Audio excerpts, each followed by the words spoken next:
I met Benny outside his class right as lunch began. Students poured out of the rooms, pushing and shoving their way into the halls. We fought through the crowd, making our way toward the library. In the chaos, I could talk to Benny in relative privacy.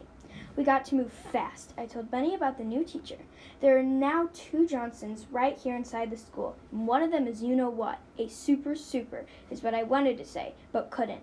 I shook my fist. Benny raised his eyebrows. Will you have to shake your fist every time you talk about your new teacher? And what about parent-teacher conferences? Holy cow, that's going to be awkward. We got to the library. I stepped inside and pulled out my phone next to Rodney. Send Juanita. I was about to hit send when I happened to glance up. Sitting at the table towards the back of the library with her feet on the table was Juanita Johnson. She was reading a book. I lurched to stop, and Benny crashed into me. I didn't have time to think. I grabbed Benny by the sleeve and ducked behind a book cart off to my left. I fell to the ground, pulling Benny down next to me. My brother crouched on his hands and knees, looking at me in alarm. What is it? Why did you? I put a finger up to my lips, and Benny fell silent. I raised my head, peeking around the corner of the cart. Juanita was totally engrossed in her book. I didn't know if she'd seen us. Scanning the room, I could see Mr. Wells in his office eating lunch, but there was no sign of anyone else. Juanita looked up, and I dropped back behind the cart. Benny mouthed the words, "What's going on?" I motioned toward where Juanita was sitting, and mouthed her name.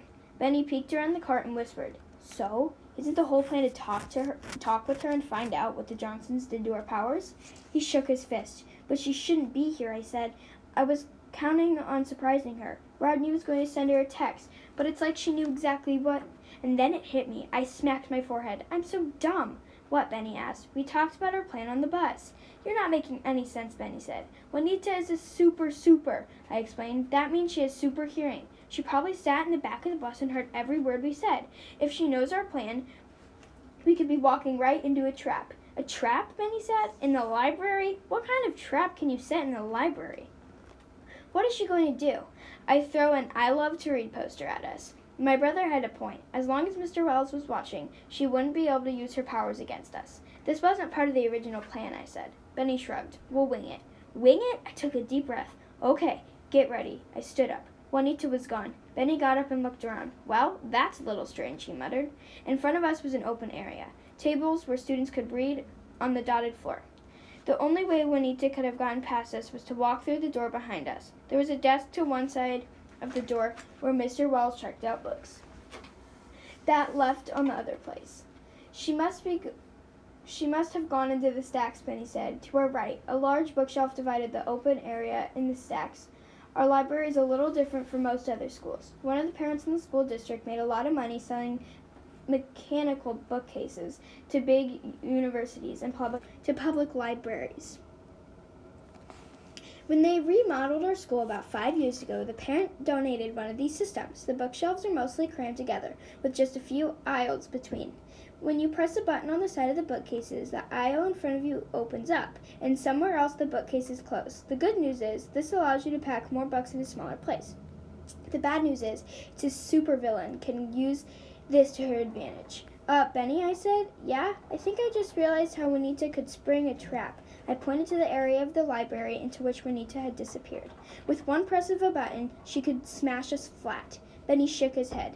"That's not how it works. There's a safety mechanism that keeps that from happening. If somebody is in an aisle, then the bookcases don't close. Benny, Juanita has all the powers. How long do you think it would take Rodney to disable the safety mechanism, I asked. Benny looked over at me. He opened his mouth, but nothing came out. Then he finally spoke. "That's not so good," I hesitated.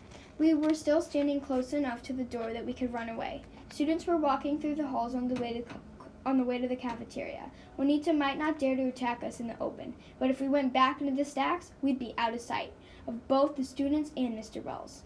Benny saw my hesitation. "Rafter," he said, "if we don't face Juanita now, we'll be afraid every single day for the rest of our lives. This is what being super is all about."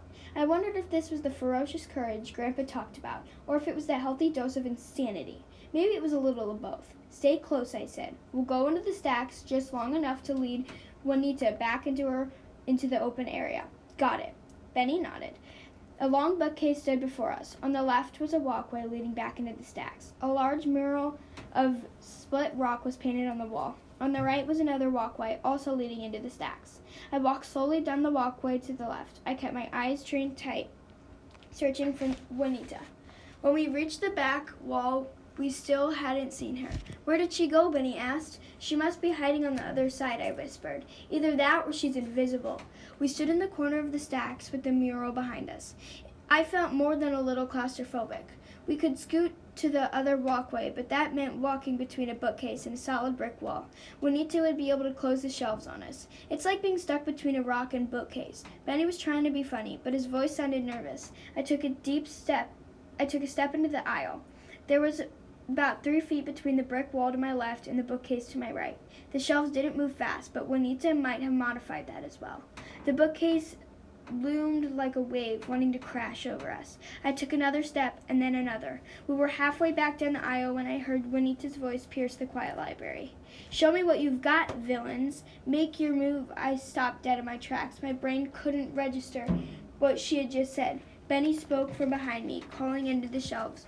"Who the heck are you talking to?" Again, Juanita's voice floated through the library. It hissed in my ear. "To the only villains in the school, Rafter and Benny Bailey." I heard what sounded like a hissing noise.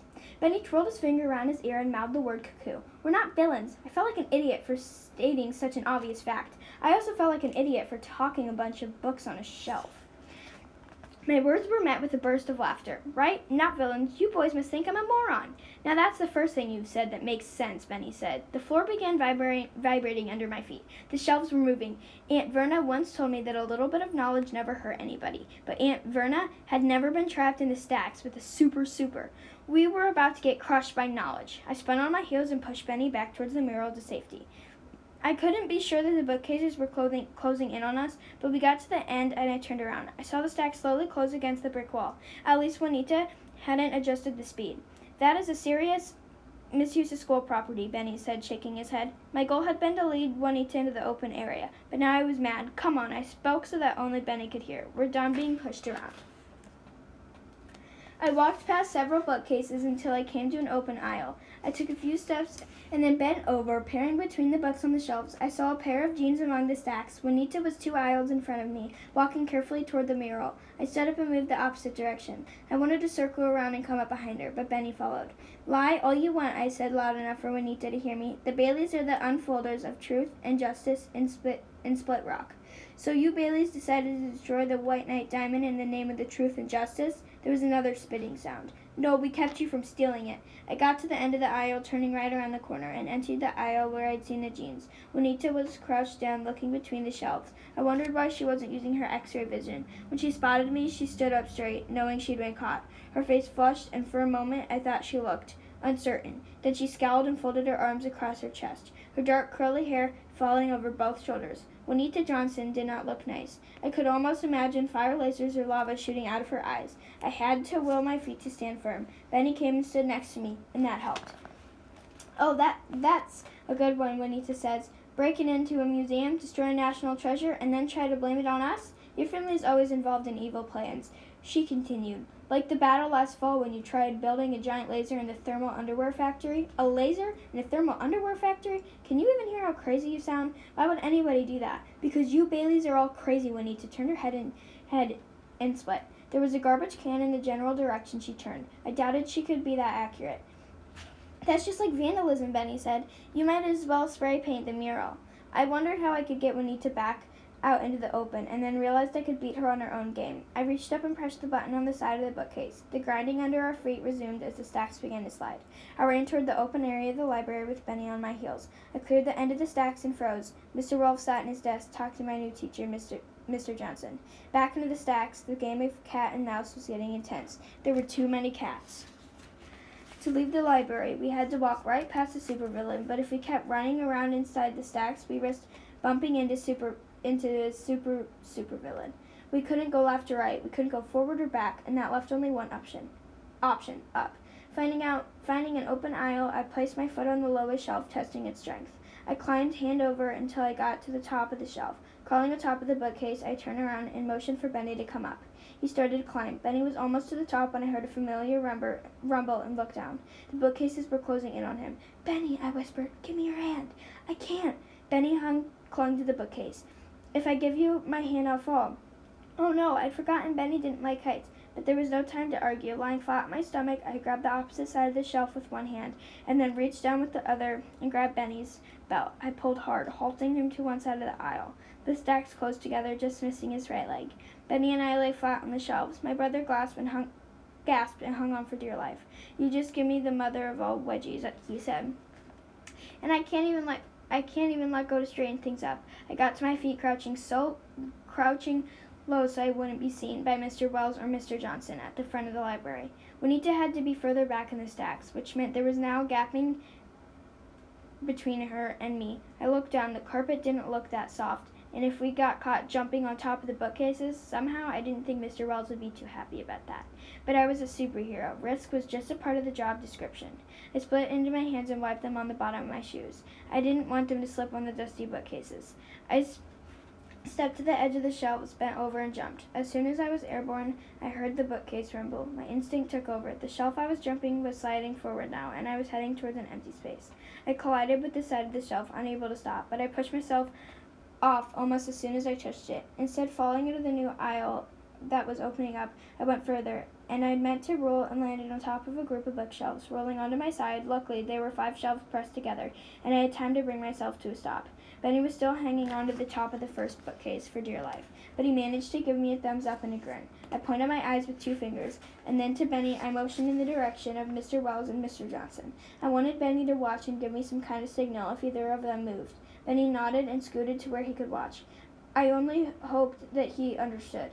I was covered in a thick dust and felt a scratch in my throat. I resisted the urge to cough as I crawled over the top of the bookcases. Finally came to the next open aisle and looked down. Juanita crouched below, peering between the shelves. She was hunting us all right, but why wasn't she using her super hearing or speed? Maybe I could be a little more bold. I thought back to when she said about the thermal underwear factory. I remember the battle, swinging my feet over the bookcase. I took a deep breath, pushed off, and dropped to the floor. I landed 2 feet from Juanita and was rewarded with a look of alarm. Juanita stumbled and fell, landing on her rear end. She scooted back on her hands and feet. I spoke calmly to show I was in complete control. We got a call from a citizen telling us you were smuggling illegal weapons into the country. Juanita scrambled to her feet, glaring at me. I kept right on talking. And your family was storing them in the factory. That was one of our greatest battles ever. We beat you even though we were down by 3 people because Uncle Ralph and his family had dental appointments.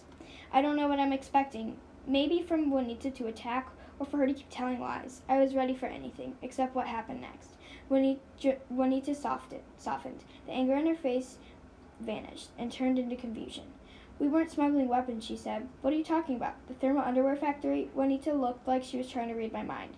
"We got a call from a citizen warning us that you were building a laser. We saved the day by destroying the machinery." I shook my head. "No, I'm pretty sure that machinery was what they used to make thermal underwear." When Juanita got to the end of the aisle, "Don't try to confuse me, Rafter Bailey." She turned her head and made a spitting noise. This time I thought I heard something hit the plastic lining of a garbage can. Juanita pointed at her chest with a thumb. "We are the superheroes, you are the villains." She reached over to the shelf and pressed the button. I was still in the middle of the aisle. No time to reach either end. I jumped back and the shelves started to climb. The bookcases were closing together. I got to the top of the shelves and slammed under me. I signaled to Benny to let him know I was okay. He was waving his arms furiously, pointing toward the wall on my left. I looked over and saw the top of a head bobbing between the bookshelves. A new voice penetrated the stacks of the library. "Juanita, are you back there?" "Mr. Johnson." I lay down on the top of the bookshelf, trying to make myself as flat as possible. "I'm over here, Uncle Nicholas." Mr. Johnson found Juanita. "Are you okay? I looked for you after lunch." Mr. Johnson didn't sound like a supervillain. He sounded like a concerned uncle. All Juanita had to do was tell her uncle where we were. There was no escape. Juanita was silent for several moments. Then she spoke. "I'm fine." "What? Why wasn't she telling on us?" "All right," Mr. Johnson said. "I need to get back to class. I'll see you after school." "Thanks, Uncle Nicholas." I watched Mr. Johnson's bobbing head until I left the stacks. Juanita walked outside behind him, turning back only once to glance over his shoulder. Our eyes met, but I couldn't read her. I got to my feet, perching like a gargoyle on top of the library bookcase. What was going on? Benny wobbled to his feet, trying to mimic my actions, despite his fears of heights. He licked his hands and wiped them on his feet. He jumped over to the open aisle and came and sat next to me. "What was that all about?" he whispered. "What happened?" Before I could admit, I had no idea. I saw a bald head turn the corner and re-enter the stacks. Mr. Johnson had doubled back into the library. "Get down," I whispered to Benny. I dropped to my stomach. The library was quiet enough that I could hear his footsteps along the side of the stacks. After a moment, he stopped. "I'm here at this school to protect my niece." Mr. Johnson's voice was flat. "She's important to me. I will not be very nice to anyone who tries to hurt her." Mr. Johnson was moving again. Benny opened his mouth, but I shook my head sharply to silence him. Benny couldn't control it. He looked like he was about to sneeze. I waved my hands, trying to get him to stop, but there really wasn't any point. Benny curled up on top of the shelves and sneezed. A puff of dust blew into the air.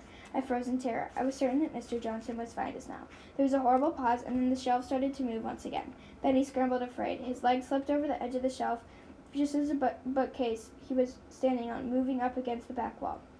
If Benny couldn't pull himself up, he'd be crushed. I leaned over to grab Benny's arms. But in doing so, I slipped too far. For a brief moment, Benny and I held on to each other, a bookcase between us and the feet dangling in midair. I could tell the wall was getting closer. "Rafter, help!" My grip gave out. I crashed down in the open aisle, landing on my feet. But ramming my shoulder against a shelf, I raced down the aisle and moved to the back wall, terrified at what I would find. When I saw my brother, his hands on top of the shelf of the bookcase and his feet pressing up against the wall behind him, I watched in amazement. He began to push the bookcase back. He looked heroic. He looked super. He was almost horizontal to the ground, keeping who knows how many bookcases from crashing him. But while Benny was pushing the top of the stack back, the bottom of the stack was still moving forward. I watched as the books began to slide off the shelves. The bookcase started to lean until I was sure it would fall. A sharp crack pierced the library. It sounded like a tree branch snapping into two. "Uh-oh," I heard Benny say, and then he and the shelf went crashing to the ground. There was another crack at first shelf, tipped into 1 second, and then, on the third and fourth, like dominoes, the shelves began tumbling over, books flying everywhere. Dust flew into the air, and waves of sound bounced off the walls. From his office, Mr. Wells shouted, "My library!" Benny staggered to his feet, tripping over books and shaking dust from his shirt. He looked up at me, and I knew there was only one sensible thing to do: run. I sprinted toward the far end of the stacks, keeping low behind the toppled mounds of broken bookcases and books. Benny followed. Students were pouring into the library from halls. Mr. Wells was yelling at everybody to stay back, but in just a few seconds, the library was filled with kids trying to see what had happened. As soon as we were surrounded by students, Benny and I stealthily slipped out and into the hall. We walked quickly to the nearest exit and then pushed out into the cold afternoon sun. And then we were running, our feet kicking up wet snow, racing along the wall of the school. "Did you see that?" Benny said. "Did you see what I did to the library?" I saw. I turned the corner of the school and skidded to the top next to some bushes. Let's just hope nobody else did. I put my hands on my knees and breathed hard. We'd made it. We'd come face to face with a super, and we still made it. We were safe. And then I heard feet crunching in the snow, and before I could move, Juanito was upon us.